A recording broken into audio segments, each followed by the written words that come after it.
Isabella led the team of demon slayers into the orphanage and went past the dining hall, where at least 19 kids ages 11 and younger were cleaning up after lunch, while a young man about Isabella's age was holding a 1-year-old baby with orange hair and blue eyes. The man wore a gray shirt, sweatpants, and had dark blue eyes and faded pink hair with light freckles on his cheeks. "Isabella, dear, who was it?" the man asked, turning to his wife.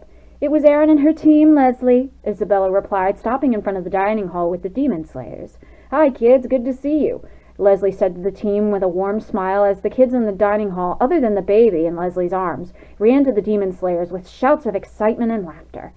"Ah, shit," Max trailed off quietly as he, Nikki, and Neil were tackled by the orphans. All right, guys, we're happy to see you too," Neil stated breathlessly under the pile of kids. Erin and Kilala and Isabella only smiled at the scene. That was when a 4-year-old little boy with blue eyes, brown skin, and dark brown hair came up to Erin, pulling on her hand. Erin, how was your mission? Did you save everyone?" the boy questioned. The young demon slayer's smile widened as she picked up the little one and held him in her arms. "It was just a simple mission, Phil, but I still saved lives, and that's what's important," she told him as Kilala jumped from her shoulder into the boy's arms, purring loudly. "Hi, Kilala," Phil exclaimed as he gave the little kitty a hug. All right, children, please let Erin and her team go. They have to talk to the doctor." "So let them up now," Isabella said in a gentle yet firm tone as she patted some of the children on the head. The children shouted choruses of "Aw" as they got off of Max, Nikki, and Neil. "Oh, thank God," Neil sighed in relief. All right, everyone. Now please go and help your father finish cleaning up while I take Erin and her team to the infirmary." Isabella stayed patiently as she continued to lead the team of demon slayers up the stairs to the second floor to the right side of the hall, where a 6-year-old girl was wearing the same gray uniform as the other orphans. She had shoulder-length blonde hair and 2 side pigtails, pale skin, crystal light blue eyes, and held a white bunny plush in her arms, while standing in front of the first door of the hallway. The infirmary. "Oh, Connie, what are you doing here? You should be downstairs cleaning up with your siblings," Isabella said gently as the little girl turned to her with a worried expression on her face. But it quickly faded when she saw the Slayer team. "Max!" she exclaimed as she rushed over to the boy and hugged him with her bunny. Max let a genuine smile cross his face as he hugged Connie back. "Hey, Connie. You too, little bunny." "Aww," Nikki cooed. Max blushed and looked away. "Shut up, Nikki." Were you worried about Dawn?" Erin asked as Connie's face turned sad again and let go of Max and held little bunny close. "Yes, I know he's sick a lot, but I want to be there for him as much as I can," Connie said, holding little bunny closer. Isabella smiled gently at the little girl as she then kneeled down to hug her. "I know you're worried about him, but all we can do is let him rest and give him encouraging smiles. I know you can do that, Connie. Let's show Dawn that we can give him the best encouragement possible," she said as she released Connie from the hug and looked up at the little girl, who smiled back at her. "You're right, Mom. I'll show Dawn we all really love him, and I know he'll get better soon." "That's my girl. Now how about we pay him and David a visit?" Isabella said as she knocked on the infirmary door. "Come in," a cheerful man's voice said from inside. Isabella then opened the door to show a 10-year-old boy sitting up in one of the infirmary beds with short brown hair, skin, and nicely brown-colored eyes, while a 24-year-old man with pointed red hair, green eyes, wearing a white doctor's coat and a yellow bandana around his neck, was packing up a doctor's bag. "Oh, hey, everyone," the doctor said happily. "Hello, David. How's Dawn?" Isabella asked. David smiled. "Not to worry. It's not as bad as his last fever.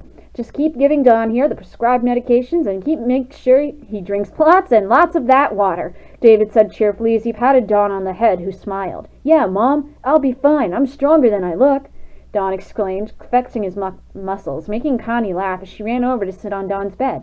"Yeah, Dawn will get better really fast and teach me and little Bunny how to fly my new butterfly kite," the little girl said excitedly. Dawn smiled nervously. "I promise, Connie," he said with a chuckle.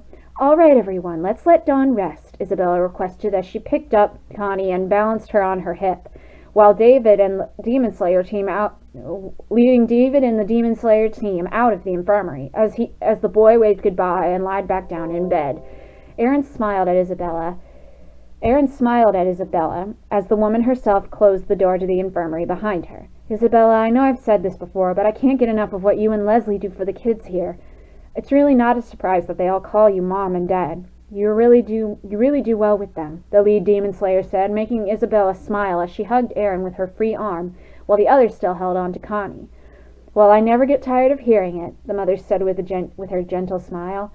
As Aaron and her team and David waved goodbye to everyone at the orphanage, Isabella called out to Aaron, making the brunette turn to her as she held Kilala in her arms. Say hi to your mother for us, she called out. Aaron's smile twitched. But fortunately, no one seemed to notice, except for David, who pressed his lips together in a white line with a worried expression making its way on the rest of his face. By the way, how is your mom these days, Aaron? Nikki questioned as the team walked away from the orphanage, making Aaron's grip on her Hirai coats tighten ever so slightly, but her face went unchanged on its relaxed expression. Kilala noticed her partner's discomfort and meowed at her while nuzzling her face from her shoulder and licked her cheek lovingly. Aaron smiled thankfully and picked up the fire feline from her shoulder, gave her a little kiss on the black star mark on her forehead, while also giving her a hug. She's doing the best she can, but at this point in time, me and my grandparents don't think she'll ever be able to walk again. Or fight. Aaron trailed off, trying to hide her worry, as she so often did whenever her mother's well-being was brought up. David put his hand on Aaron's shoulder. Hey, your mom was a great demon slayer, and she's still alive and the leader of this village despite the fact of being in a wheelchair. I'd say she's doing pretty well, the doctor stated with a reassuring smile. Thanks, David. That reminds me, will you come in to my place and check on her? Aaron asked, making David nod. Of course I can, the doctor proclaimed as the group made their way towards the end of the walled village. Ahem, Max coughed. Aaron turned to the boy, and he was nodding his head towards David and looked up from him to her. Oh, right, she whispered back to him as she turned her attention to a whistling David. David, I have something to discuss with you, she said formally to the doctor. Yeah, the redhead replied. Well, me and the team here have been talking, and we think it'd be best if you sat this mission out, Aaron said carefully, making David stop in his tracks. Max, the doctor stated, turning to his son. Damn it, what gave it away this time? The 10-year-old asked with an annoyed groan. Max, I've raised you since you were 3 years old. I know you and your ways better than anyone. Now, why is it that you don't want me to go on this mission? The doctor asked. Look, it's nothing personal, okay? I just don't need a babysitter when we slay demons, Max replied, looking away with a frown crossing his arms. Yeah, David, come on. Max here is the greatest demon slayer in the village next to Aaron. He can take care of himself, Nikki exclaimed determinedly. And let's not forget that Max here is Aaron's second in command when she needs him, Neil added. David's face fell into a nervous frown. I don't know, guys. I mean, the village that needs you for this mission is 3 days away. I'm just not sure how I feel about that, not to mention I'd miss Max too much. David cooed as he ruffled Max's dark curls, making the boy blush and swat his hands away. Shut up, I'll be fine. I've got my team of ass-kickers on my side, so I won't be completely alone, Max exclaimed. David then sighed in defeat and kneeled down to his son's height, giving him a hug. All right, just promise me you'll be careful, all right? The doctor requested, holding Max close. The dark-haired boy rolled his eyes and hugged David back. Whatever, idiot. Aaron smiled at the scene. Okay, now that that's settled, you three should make your final preparations for the mission. We leave tomorrow morning at dawn, she stated to her 3 young teammates. You've got it, boss! Nikki exclaimed, giving her team leader a salute as she, Max, and Neil took off in 3 different directions. Well, shall we go and check on your mother? David questioned as his normal cheerful smile, making Aaron nod at him.